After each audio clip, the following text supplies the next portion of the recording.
சுபாக்கா. அஞ்சலி. அக்கா என்ன குழம்பு செஞ்சுக்கா? குழம்பு கொஞ்சம் கொடுக்கா. சரி கொடு தரேன். இந்த அஞ்சலி.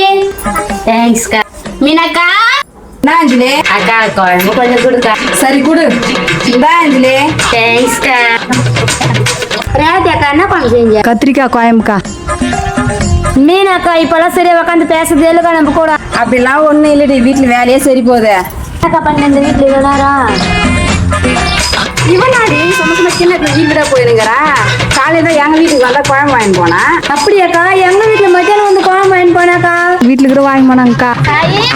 ஏய் என்னக்கா இங்க வாடி. இந்த வரேன்க்கா. ஏய் உங்க வீட்டுல குழம்பே செய்ய மாட்டேன், வீடு வீடு போயிருக்கிற நீ. அக்கா எங்க வீட்டுக்காரர் ஊருக்கு போயிருக்காருக்கா. அவர் வரத்துக்கு 10 நாள் ஆகும். என் ஒரு ஆளுக்கு எதுக்கா குழம்பு செய்யுது? அதனால குழம்பு வாங்கி சாப்பிட்டுங்க. சரிக்கா, நைட்டு சாப்பிட்டு குழம்பு வாங்கினா நான்